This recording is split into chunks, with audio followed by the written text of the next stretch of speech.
لو أنزلنا هذا القرآن على جبل لرأيته خاشعا أنزلنا هذا القرآن على جبل لرأيته خاشعا أنزلنا هذا القرآن على جبل لرأيته خاشعا متصدعا من خشية وتلك الأمثال نضربها للناس لعلهم يتفكرون.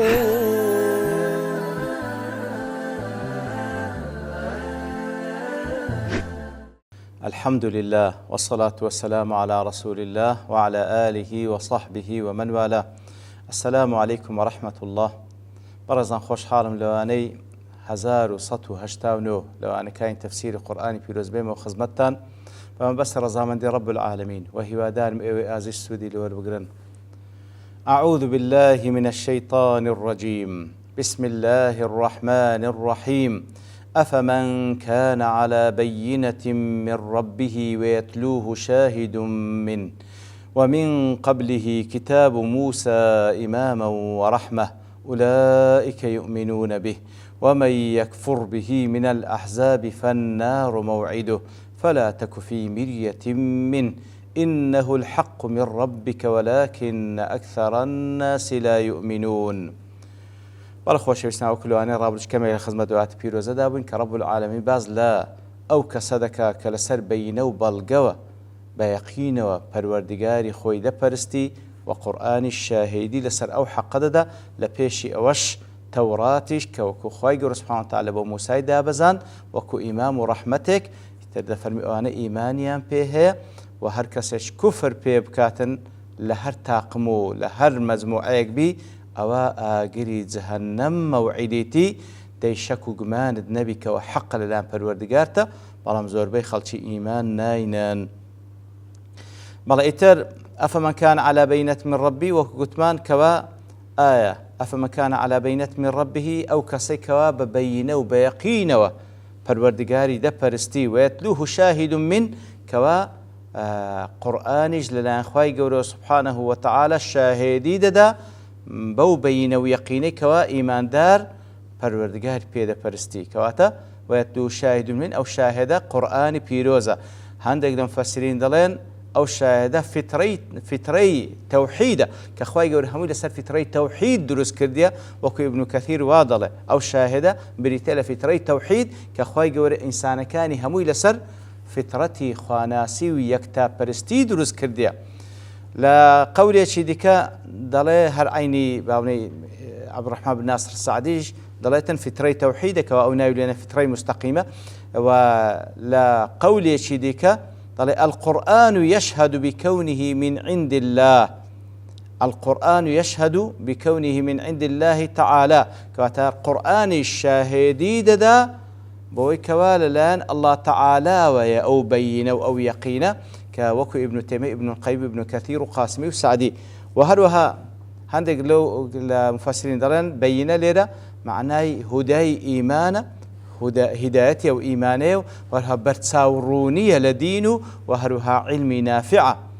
وهندق دم مفسرين دلين جبريل وكو ابن جرير وادله ويتلوه شاهد من كوا جبريل واحدي دله يعني پیغمبر صلى الله عليه وسلم كوا لسر يقين بيانه وجبريلش كدله زلون مفسرين دلين ويتلوه شاهد من جبريلش لدواي أبي أو شاهد دداتا وكو ابن قتيبة وادله. هندش دلين أو يتلو شاهد منه هر كتابكي موسى عليه الصلاة والسلام كوكل دواترش خواهي إشارة بده. هند ابن كثير دل ويتلوه شاهد من أي وجاءه شاهد من الله كواتا پیغمبر صلى الله عليه وسلم لسر بينه ويقين خواهي دپرستيتن وشاهديش للان الله تعالى لبوي هاتيا أو وحيي كوا خواهي قول اللوي ناردية وهروها أو وحيي كلبو باخ پیغمبران دي كشي ناردية كوا هموي شاهدن لسر أو بينه ويقينك وإيمان دار خواهي قوري بيدا پرستی. ابن تيمية لمجموع فتاوى دل بينا بريتيا لهداية إيمان ويتلوه شاهد من أي القرآن شاهد من الله يوافق الإيمان ويتبعه كواتا قرآن الشاهد للان الله تعالى موافق لقل أو إيمانه وتابعي أو إيمانه كوا بندكان يقيني بخواي قورها لو دفرمي لباس قرآن دفرمي ويتلوه شاهد من يتلوه واتا لدواي ديتن لأن الإيمان هو المقصود إيماني بندب الله تعالى بوحدانية خواي قوره أويان مبستكيه لأنه إنما يراد بإنزال القرآن الإيمان وزيادته كواتما بس لهاتني قرآن سيه خلشي إيمان بينو إيمان بزياد بي ولهذا كان الإيمان بدون قراءة القرآن ينفع صاحبه ضل إيمان هنان ببيئو يكسي القرآن بخيني توا أو إيمان نفعه لبو خاونكي طبعا كذا لبا بيئو القرآن بخينتو خذ بفاتحي هرب بخينتو سكا ركني نويجا بلام باقي أوا ضل أجر بس إيمان بيني وقرآن جنخينتو إيمان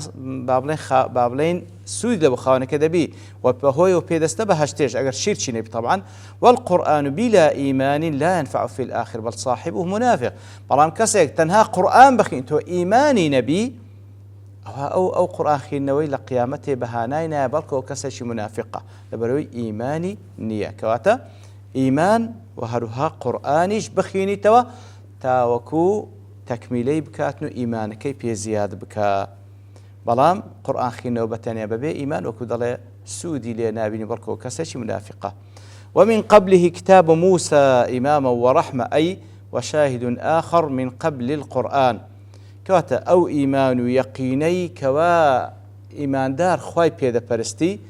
كقرآن الشاهدي لودا لبيشي أويش موسى أو كتابي كلبو موسى دابزي عليه الصلاة والسلام أو الشاهدي لبو حقتي دا كأويش طبعا توراة كخواي قول لبو موسى دابزان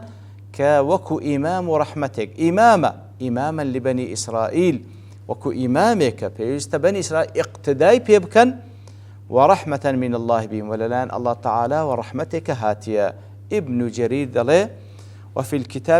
وفي الكلام محذوف قد ترك ذكره اكتفاء بدلالة ما ذكر عليه منه دليل آتك محذوف يشتدى كويك لبلاغة كان قرآن بيروزة بلام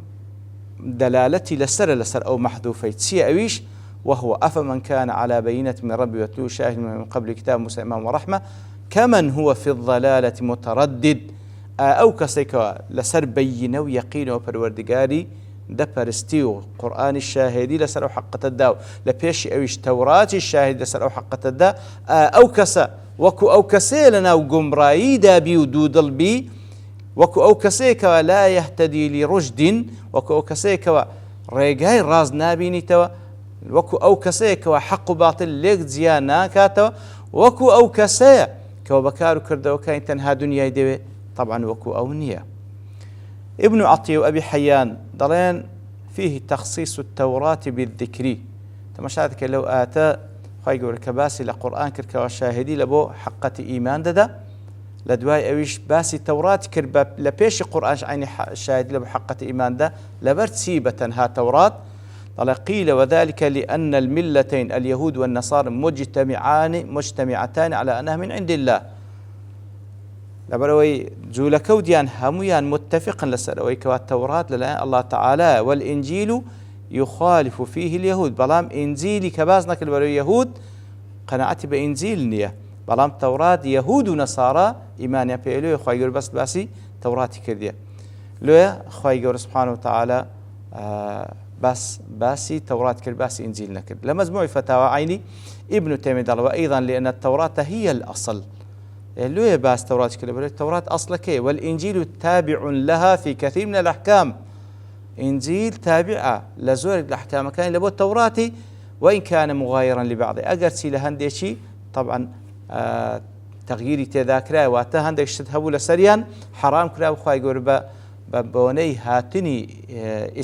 عيسى عليه الصلاة والسلام وكو بيغمبرك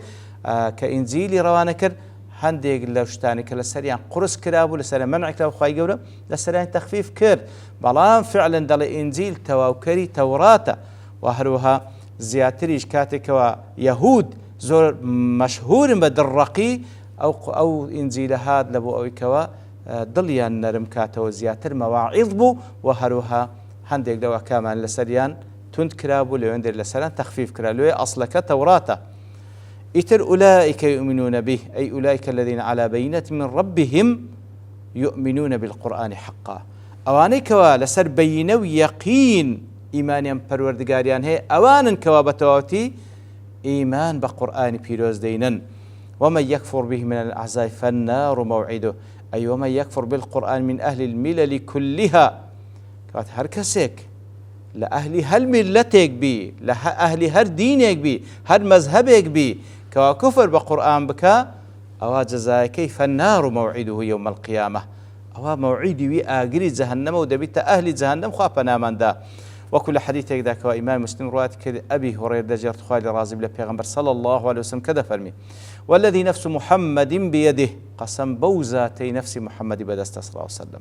لا يسمع بي أحد من هذه الأمة يهودي ولا نصراني هر كسك لو أمتك ومعاصري بيغمبر صلى الله عليه وسلم وياخذ أويل دواي بيده نق أويل بيشوي أويل قال لمعاصري بيغمبر صلى الله عليه وسلم وأويل دواي بيجده حتى روج قيامته هر كسك جولك بيان ديان بي جوي لهاتني من بك وك بيغمبرك هاتيه ثم يموت ولم يؤمن بالذي أرسلت به إنزا جوي ليبو زاني بيغمبرك كاتك ومحمد المصطفى صلى الله عليه وسلم إيماني بين هنا بوشي ويمرك إيماني بين هنا إلا كان من أصحاب النار إلا أوكس أو ياراني جهنم أخوافنا ماندا كواتا جولك وديان لدواي هاتني رسول الله صلى الله عليه وسلم هر كسك جوي لي بكوا بيغمبرك هاتيه صلى الله عليه وسلم بوي كوا موافق لقل أو توراة وإنجيلك أوان إيمانيا بيه هنا إنزا إيماني الشيبينين كوا رسول الله نينسر أو دين خاتمي أو إلا كدمري أهل جهنم أخوافنا ماندا شربيني دل هندق لزانا دفرمون لما دلت على أن من يكفر به كان نار موعده دل على أن من لا يكفر به كانت الجنة موعده سبحان الله مفهوم مخالفي كاتك وأخوي قد فهم هر كسك إيماني بو قرآني نبي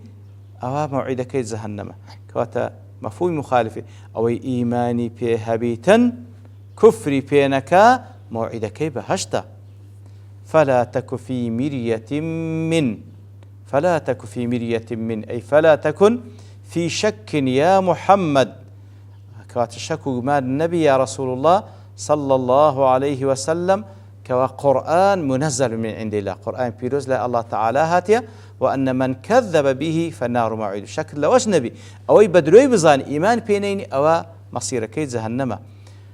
فلا تكن في مرية وتشك شك دلي مرية بمعنى